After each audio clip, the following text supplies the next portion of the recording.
সাহস নাই সামনে দিয়ে আসার। আরে বুঝলে তোমার হাবা, না বুঝলে আরো শুনেন, মৃত্যুর সময় নেই, মৃত্যুর ওই সাহস নেই, মালাকুল মউতের ওই সাহস নেই সামনে আসার ইমামে হোসাইনের। কি বুঝেন, কি বুঝেন? ওদিন পিপাসিত হোসাইন ছিলেন না, পিপাসিত তো ফুরাত পানি ছিল, যে কেন জুবান মোবারকে লাগতে পারলাম না। ওদিন যখন মৃত্যু পিছন দিক দিয়ে আসতেছে, ওদিন বাচ্চাকে নিয়ে সামনে এসেছিলেন। আম্মা জান কেবলারা বলতেছেন যে বাচ্চাকে দেখান, হয়তোবা পানি দিবে, 3 দিন অনাহারি। আরে নওয়াসায়ে রাসূল না খেয়ে আছে, একটু ওই তাসাব্বুর হারিয়ে যান বান্দা, ওই খেয়াল হারিয়ে যান। এই সেই সময়গুলি চলছে যখন নির্মম ভাবে রসুলে পাকের আওলাদদেরকে শহীদ করা হচ্ছিল। এই সেই সময়গুলি চলছিল যখন ছোট্ট 6 মাসের আলী আসগরকে নেওয়া হলো, তীর দ্বারা রক্তাক্ত করা হলো, শহীদ করা হলো। উফ করার সুযোগ পেলেন না, উফ করার সুযোগ পেলেন না। ইমামে হোসাইন ওই রক্তগুলিকে হাতে লাগিয়ে বলতেছে, আল্লাহ এই সাক্ষী রাখো, তোমার নবীর আওলাদদের রক্তকে সাক্ষী রাখো, যার কারণে কুল কায়নাত বানিয়েছো, যাকে হাবিবুল্লাহ বলেছো, যাকে আওয়াদানা কাবা কাউসাইনিকে দিদার দিয়েছো, সেই নওয়াসায়ে রাসূলের রক্ত মোবারক সাক্ষী রাখলো। উম্মতে মুস্তাফাকে মাফ করে দিও আল্লাহ। তিনি সেদিন এই হাতে রক্ত নিয়ে, আলী আসগরের রক্ত মোবারক নিয়ে আল্লাহকে দেখিয়েছেন, আল্লাহ ক্ষমা করে দিও। যখন এভাবে বলছেন, ইমামে হোসাইন শাহাদাতে জাম পান করলেন। হাদিসে এরকম এসেছে, আব্দুল হক মুহাদ্দিস দেহলভী রাদিয়াল্লাহু তাআলা আলাইহি রহমার বড় সাহেব যাদের এটা বর্ণনা করেছেন, এরকম এসেছে যখন দামেস্কের উদ্দেশ্যে, কুফার উদ্দেশ্যে ওই সার কাটা আমার ইমামে হোসাইনের যখন সার মোবারক তীরের মধ্যে আগার মধ্যে নিয়ে যাচ্ছে, তখন একটা উটের সামনে, ঘোড়ার সামনে ইমাম হোসাইনের সার মোবারক নিয়ে যাওয়া হচ্ছে। এর আগের ঘটনা আমার বলার মতো সাহস নেই, আমি সহ্য করতে পারবো না, পার্সোনালি মাকদুম সালমাদানি, আমার সাহস নেই। ওদিকটা বলবো কি বর্বরতা চালিয়েছে, আমার সাহস নেই। এই জুবান দিয়ে ওই কথাগুলি বলবো, আমার সাহস নেই বাবা। আমি শুধু এতটুকু বলতে চাই, আগাজ দিতে চাই, শিখাবার জন্য, মহব্বত নিয়ে অন্তরের মধ্যে আহলে বায়াত রসুল আরবির মহব্বতটা আনার জন্য। কারণ আল্লাহর হুকুম, কুল বলেছেন আল্লাহ, কুল লা আসালুকুম, আল্লাহ নবীজির ঋণ শোধ করবেন না, আলাইহি আজরান ইল্লাল মাওয়াদ্দাতা ফিল কুরবা। আল্লাহ নবীর মহব্বত ঋণকে শোধ করতে হলে আহলে বায়াতের ভালোবাসার কথা বলেছেন। আল্লাহ শিখিয়েছেন যে ভালোবাসো বান্দা, বান্দা ভালোবাসো। ওই কথাই বলছি, যখন তীরে করে নিয়ে যাচ্ছেন আমার হোসাইনে কারবালার, যখন সর মোবারক নিয়ে যাচ্ছেন, ওখানের মধ্যে মা জায়নাব, সৈয়দা জায়নাব ছিলেন, আমার খাতুনে জান্নাতের সাহেবজাদি, আমার রসুল আরবের শাহজাদি। তিনি যখন ওইখানে ছিলেন, তিনি আস্তে আস্তে দেখতেছেন যে একজন ডাক দিয়ে, ওখানে একজন শাহজাদা শুধু বেঁচে গিয়েছিলেন, ইমাম জাইনুল আবেদিন। তিনি বলতেছেন যে আম্মা জান দেখেন তো সবাই ঠিক আছে কিনা, যারা রসুলের আরবির যারা বংশধররা গিয়েছিলেন তারা কে আছে কিনা। তখন সৈয়দা জায়নাব তিনি বলতেছেন, অমুককে ডাকছেন, সবাই লাব্বাইক বলছে, আছি, হাজিরা দিচ্ছে, বলছে লাব্বাইক আছি। এরকম বলতে বলতে একটা পর্যায়ে দেখতেছে মা সাকিনাকে পাওয়া যাচ্ছে না, সাকিনা কোথায়, সাকিনা কোথায়, ডাকছে, দেখে যে মা সাকিনার কোনো আওয়াজ নেই, লাব্বাইক বলছে না। বুঝতে পারলেন তিনি হয়তোবা এই কাফেলা থেকে গুম হয়ে গিয়েছেন, হারিয়ে গিয়েছেন। একটু পরে তখন সৈয়দা জায়নাব বলতেছে, কাফেলা থামাও, থামাও, আমাদের সাকিনাকে পাওয়া যাচ্ছে না। ও তারপরে নামিয়ে দূরে চলে গিয়েছেন। এর মধ্যে ঘটনা এরকম এসেছে যে মা সাকিনার সামনে ইমামে হুসাইনের সর মোবারক ছিল, যেই মা সাকিনা ইমাম হুসাইনের বুক মোবারকে মাথাটা লাগিয়ে ঘুমাতেন, ইমাম হুসাইনের বুকে ঘুমাতেন, নয়তোবা ঘুমাতে পারতেন না। সেই সাকিনার সামনে যখন বাবার লাশ, বাবার সিস্টার মোবারক সহ্য করতে পারছে না, লাফায় উঠছে, কান্না করে উঠছে। একজন ওই ইয়াজিদি বদবক্ত, সে মা সাকিনাকে বকা দিচ্ছে, এ থামো, বাচ্চা মানুষ তো থামো বলে থামাই দিচ্ছে।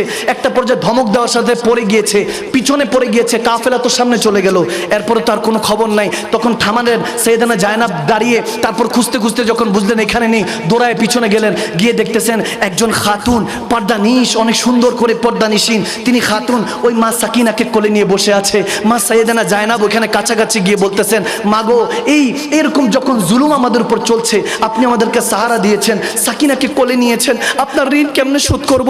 যখন এরকম বলতেছে, ওই খাতুন ওই পর্দানিশীন পর্দা সরালেন, সরিয়ে দেখতেছেন ওখানে ডাক দিয়ে বলতেছে, জায়নাব আমি তোর মা ফাতেমা, আমার সাকিনা যখন এখানে পড়ে আছে, আমি আর রোজায় থাকতে পারি নাই, চলে এসেছি সাহারা দেওয়ার জন্য। এভাবে কারবালার ঘটনাগুলি যদি শুনেন, যখন কাফেলা চলে গেল, কুফাতে গেল, ওই ইয়াজিদ বদবক্ত যখন সে বলল, তার দরবারে হাজিরা দিল, সে বলল আজকে দামেস্কের শহরে বেঁধে রাখো, কয়েদিদেরকে বেঁধে রাখো, তাকে আজকে হাজিরা করো না। তারা আজকে রাতের বেলায় তারা হলো বাগী, তারা হলো কয়েদি, যারা ভেগে গিয়েছে, যারা রাজা বাদশার সাথে যারা গাদ্দারি করে তাদেরকে বাগী বলা হতো। নাউজুবিল্লাহ, তাই আহলে বায়াত তাদেরকে বাগী বলে সম্বোধন করা হয়েছে, যে তারা যাদের সর্দার যারা সুলতান ছিল ওই বাগীদের নাউজুবিল্লাহ তাদেরকে শহীদ করে দেওয়া হয়েছে, কতল করে দেওয়া হয়েছে। এখন যারা বাকি আছে তাদেরকে দামেস্কের বাজারের মধ্যে বেঁধে রাখা হয়েছে। ইমামে হুসাইনের স্যার মোবারক ঝুলতেছে দামেস্কের বাজারে।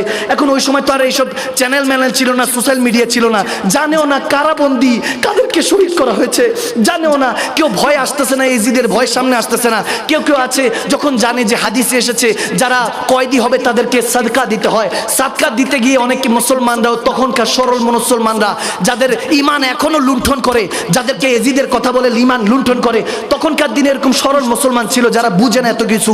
তারা সাদকা নিয়ে যখন গেল, খেজুর নিয়ে কোনো খাবার নিয়ে, তখন সাইয়েদনা জয়নাব বলতেছে আমরা আলে পাক, আমরা ওলাদে রাসূল, আমাদের সাদকা খাওয়া হারাম, তোমরা নিয়ে যাও, এই সাদকা গ্রহণ করব না।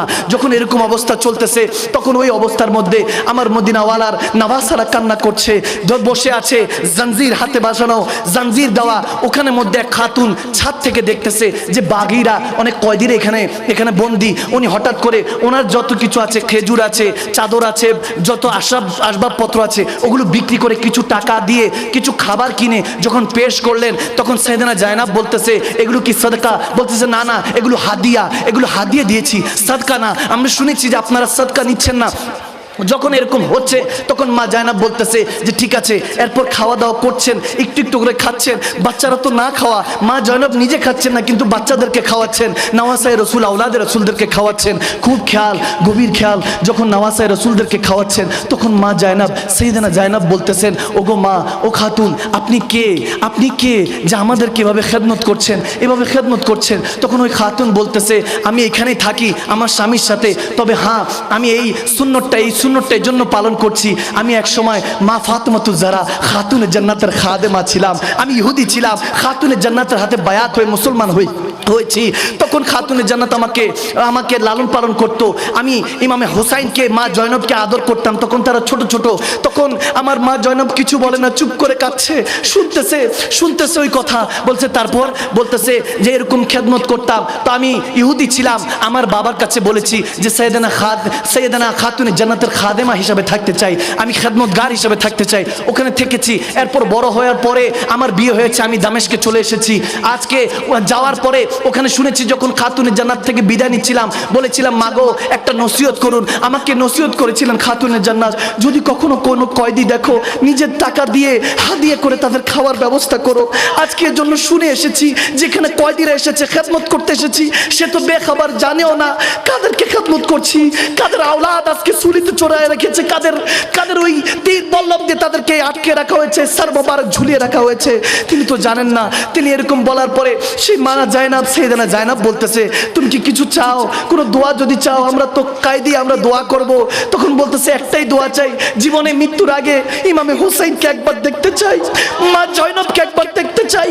তখন সাইয়েদনা জয়নাব পর্দাটা সরিয়ে বলতেছে দেখে নাও এগো মা, আমি সেই জয়নব, আর ওই যে চুলির মধ্যে যার সার মোবারক দেখা যাচ্ছে ওখানে হুসাইন, ওই সে হুসাইন। সেই খাতুন একটা চিৎকার দিয়ে উঠলেন, বললেন আমার নওয়াসায়ে রাসূলদের এই অবস্থা কেন এই ইমতিহান? তখন আমার নবীর আওলাদরা ইমাম সাইয়েদনা জয়নাব, মা জয়নাব বলতেছেন মুক্তা মদিনাওয়ালার দিকে ফিরিয়ে, মদিনা শহরের দিকে ফিরিয়ে, ইয়া রাসূলুল্লাহ, ইয়া নানা জান, দেখেন আজকে আপনার নামাজাদেরকে অন্তত কয়েদি বানিয়েও তো খাওয়া দেওয়া হচ্ছে, আল্লাহ তো আমাদেরকে খাবার দিচ্ছে, এতটুকু শান দেওয়ার জন্য জাযাকাল্লাহ, আলহামদুলিল্লাহ, আল্লাহ ধৈর্য ধারণ করার তৌফিক দাও। এরকম যখন বলতেছে ওই খাতুন, ওই মাটা বেড়ে তখন ইয়াজিদের সাথে বলতেছে ইমামে হুসাইনকে নামাও। ওখানে মধ্যে এরকম করছে কেন, চিৎকার দিচ্ছে তো। তখন ইয়াজিদি বাহিনীরা তাকে ধমক দিচ্ছিল। এখন দেখতেছে হাদিসের এই জায়গায় এসেছে এক ঈসাই ইমামে হুসাইনের দিকে তাকিয়ে আছে। যখন ওই খাতুন চিল্লাচিল্লি করতেছিলেন, সে এসে বলতেছে এটা কার সার মোবারক? আমি তো ঈসাই, কিন্তু এটা কার সার মোবারক? এত নুরানি কেন? মনে হচ্ছে জুবান দিয়ে কিছু একটা বলতেছে।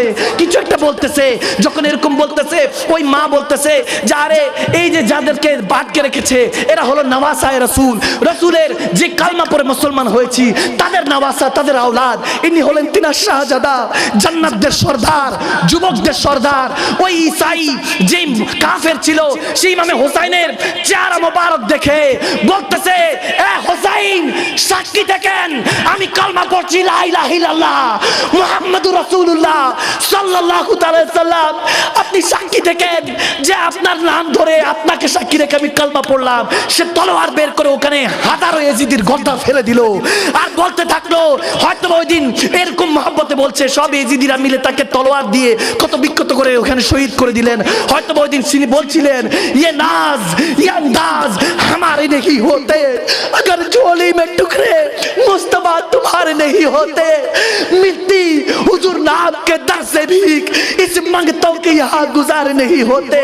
হয়তো ওই দিন বলছিলেন, हुसैन जिंदा है, कल भी जिंदा था, आज भी जिंदा है, सुबह क़यामत के बाद भी जिंदा रहेगा। हम हसानी है, हम हुसैनी हूँ, हम तब तब तक दम है, जब तक दम रहेगा तब तक इमाम हसन हुसैन का नाम चलेगा। सुभान अल्लाह।